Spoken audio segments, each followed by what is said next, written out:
not really kind of commercial opportunities for film, TV, or promotional stuff. Over there, it's really everybody who wants to be an actor is into theater, community theater, and then there are performances for like Anna Green Gables and things like that. Okay, we are ready to go live Yep. with Great. Rules of Living.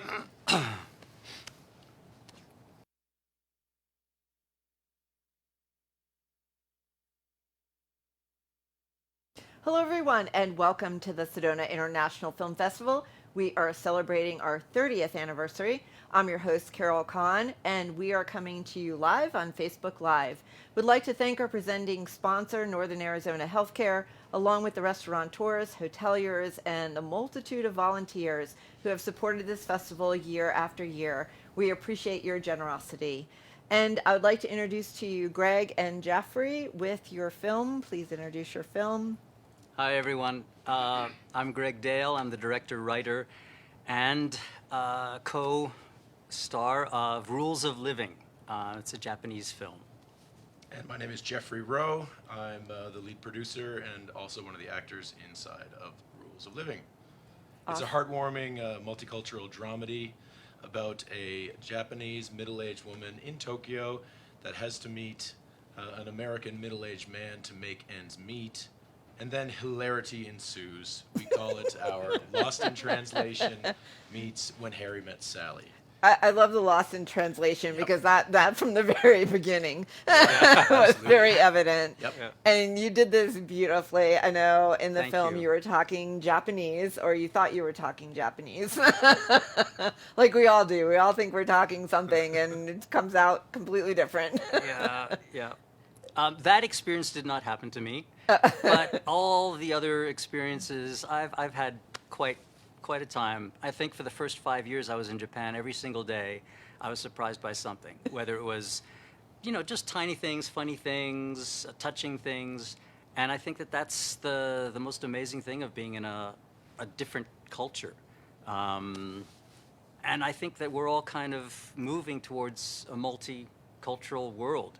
So that was one of the things that I wanted to show, is that there's a lot of learning and a lot of sharing, and it's really a beautiful thing. There's so much curiosity that we have about cultures that we know nothing about, and I've had a wonderful time.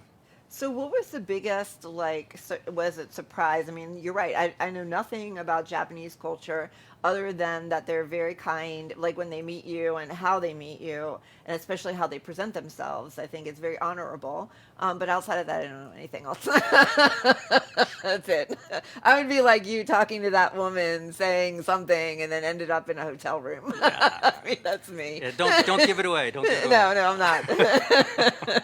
Actually, something like that happened to me in Vegas. Oh, really? Okay. Yeah, and Learn something new everywhere you go. no, it doesn't matter. You can be Vegas or Japan. Well, Vegas is like another world. Yeah, So, it is. yeah, It yeah, is. yeah. It's an entity in itself. So, so what is one of the biggest surprises for you as far as the culture? The Japanese people are fantastic. They're incredibly warm and generous and giving people. I would just say that they are well, everybody knows they're incredibly reserved, but they're also amazingly reserved physically. So whereas Americans, love to hug, Europeans love to kiss, the Japanese are very, very careful about their personal space. And so just personally, God, my wife is going to hate me for this.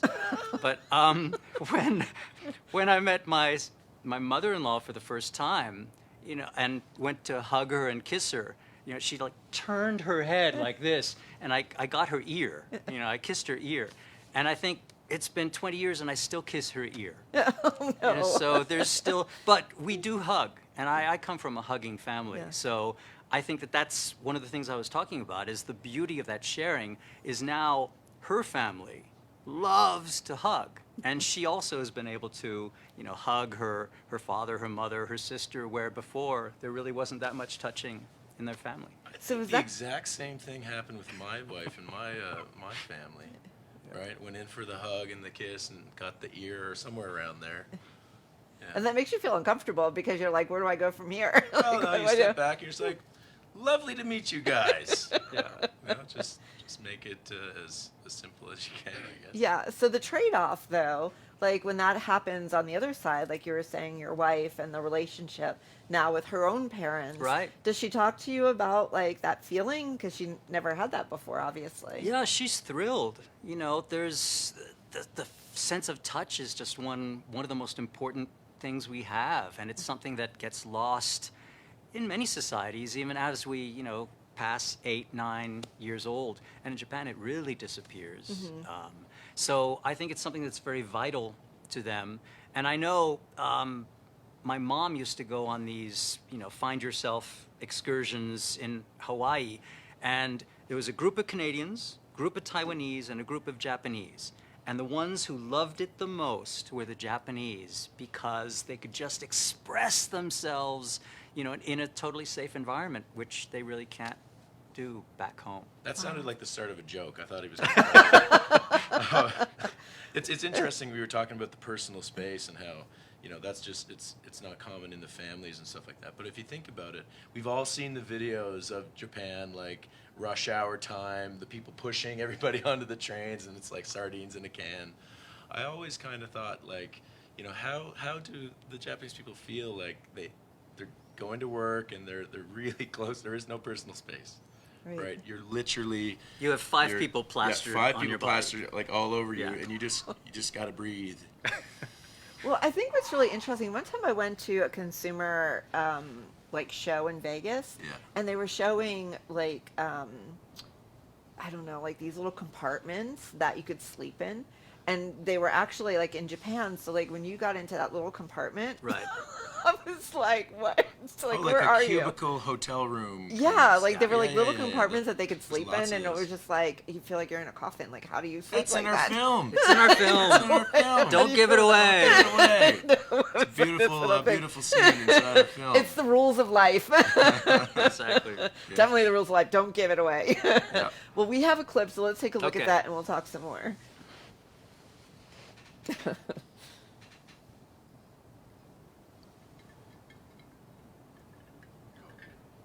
It's coming up. It's me again. うちのオフィスに外人さん来たんだけど、何喋ってんのか全然わかんないの。Why here? I'm looking for Mikuko Abe. お母さん、もうその家で一人で過ごして1年以上経つよね。お金必要なんでしょ？またルームメイトの話。今の私にそんなの必要ない。Rule of living. 1. You cannot enter bath. Go public bath. Rule of living. 2. You must pay for rent. Get job. You really want to teach English? At Zippy's? I'm having trouble communicating with my Japanese roommate. You want me to translate for you? 兄ちゃんには何て言えばいいの？こうちゃんには Welcome home. Listen, please teach me English. This is a pen. Shit. You shit. Rule of living.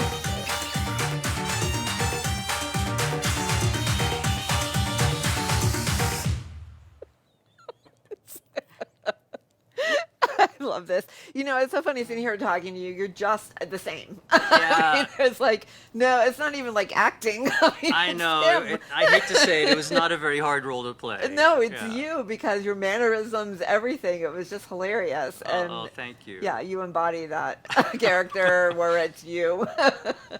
Thank you. And Kaho Minami she is exceptional. She is such a phenomenal actress. I had directed her 25 years earlier on stage, and she's a perfectionist. She's so warm. She is so funny, and will risk anything. She just will do anything. And on set, she is so nice to everybody. She talks to everybody. But when we're ready to shoot, she is right on. Wow. And in Japan, they usually only do the first take. They love just the first take. Because of sound and other things that were going on, sometimes we had to take a second take, a third take. Her first take was great. Her second take was better. Her third take was exceptional. You know, it just got deeper and deeper Wow. and funnier, and I just love her. She's extraordinary. How many takes did it take for you?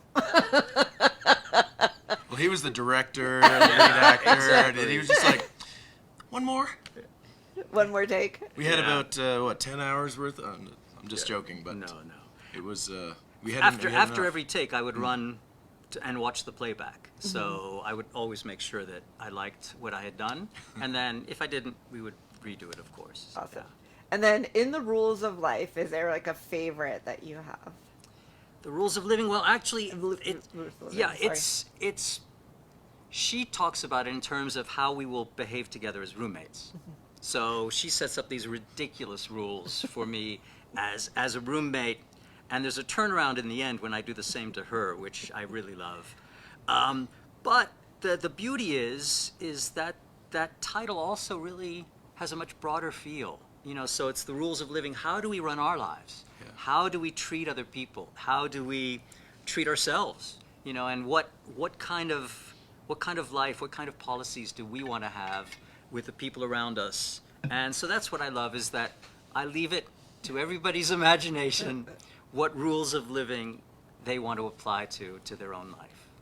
Well, I'm a rule breaker, so. Yeah, and you I can don't break like them too. rules. You can break them too. I don't like rules. I thought the film was about creating your rules of living, Greg. Yeah. Well, if you had to create them, what would that be? Yeah, well, you can explore that as you watch the film. Yeah. Right? You can think, do I need rules of living in my life? No, I think what's interesting too, the dynamic of the main character and her relationship with her daughter. So I really, that hit like close to me too, because sometimes you Right. feel separated from it and you want to be closer, and it was a Yeah. recognition of, you know, like, hey, maybe I'm the one who needs to, I'm the one who needs to change, you know, Yeah. instead of a child or a teenager, college that's- student. Yep. That's the interesting situation that I put her character in, is what many, many women all over the world feel. And especially in Japan, you know, there's the pressure, society's pressure to be the best daughter, the best wife, the best mother, and to be the best employee. And so, especially in Japan, so many women sacrifice themselves. They sacrifice the dream that they had as a kid, as a teenager, and they really give everything to someone else. And so the story, you know, is about, why don't you find your own path? Find your own path and take that risk of, you know, the path less traveled, as they say. And so she's not only, you know, the relationship with her daughter. We've had people who love the story for her relationship with her mother, you know, her relationship with her fiancé that she doesn't love. Oh, I'm giving away too much. Okay, you don't, yeah, Hey. forget all that. It's okay. It's okay. Yeah. You're cut off. You're cut off. Yeah, but the beauty is that, you know, it really is a way for her to find herself. And do you find, either Jeffrey or Greg, when you're living in Japan and you come back to America, like is a culture shock again because you've lived in a different environment, even though like Reverse culture shock? Yes.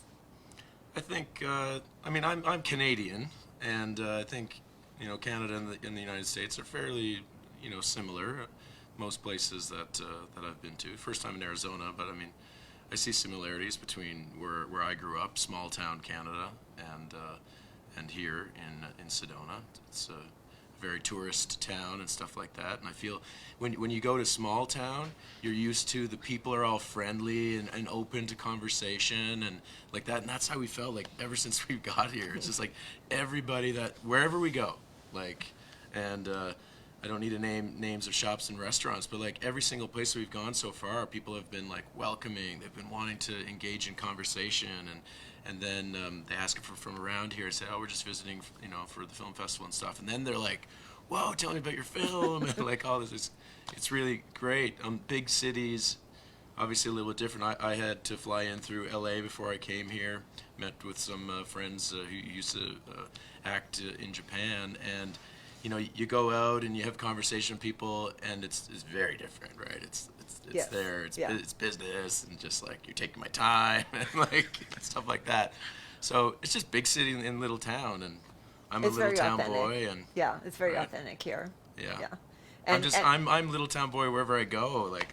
So I guess Well, I'll and always you're be like wearing the that. Flower of Life, which is Yeah. actually an emblem in your film. So I Yeah. mean, on the moniker. So yes. Yeah, well, that's my That's all company's symbol. Sedona. Honestly, I submitted for this film festival because my wife and I were inspired, influenced by this man Drunvalo, who is based, I think, in Sedona. Yes. And I submitted to the film festival because of that. And then we got chosen by the Sedona National Film Festival for a world premiere. Like, what are the chances? I just thought, the universe is, reaching out to us and telling us that this was meant to be. So It's a that's why thrill. we're here. It's a thrill, and we are just so delighted that Yeah. our world premiere is here. The festival has been fantastic. The program director, executive director, Pat, has been fantastic. We feel so at home, so comfortable, and just passing people on the street, people who come to the festival, we met somebody yesterday who watches every single movie. And they've flown in from North North Carolina Carolina and joined California up with and- their niece from Yeah, from California. California. And they're just so happy to be here and to be inspired by all these movies. And we have been Shout also, out to Emily and Allison. Yes. Love you guys. Thanks so much for the conversation last night. Well, I lost my voice. We had so much fun. And where can people find out about your film? Well, we have two screenings. We haven't had them yet. 2 showings. Our first is Wednesday tomorrow night, at tomorrow 7:10. 7:10, Harkins everybody 2. listening? Come on We're out. about half full. We are filling up. We've gotten in touch with the Japanese community as well, and they have 3,000 members. So we expect them, quite a few, to come. So if you want tickets, I think please check out the website today. And All 3,000 Japanese That's people in Arizona are right. supposedly coming. yeah. So and then March 1st, we're at 7:10 a.m. Also at Harkins 2. We're almost full. So we're about. But please, if you can come tomorrow, come tomorrow. But there are tickets left for March 1st, and we would love to meet you. So please stay for the Q&A if you do come, and come up and talk to us, take pictures. That's why we're here. はるみさん、本当に応援にしてくれてありがとうございます。感謝です。 Thank you. And hopefully those weren't swear words. No, there are no swear words in the movie. No swear words. No swear words. That wasn't a swear word. It's No. a trailer. It's Okay, it's whatever. a play on words. It's a play on words. Definitely a play on words. Well, thank you both for being with us and being here at the film festival, and also for honoring us with your world premiere. Thank you so much. Thank you, Carol. Carol. So we appreciate that. And please follow us on Facebook Live, and don't forget to hashtag SIFF30 for our 30th anniversary. And we'll be back with more from the Sedona International Film Festival.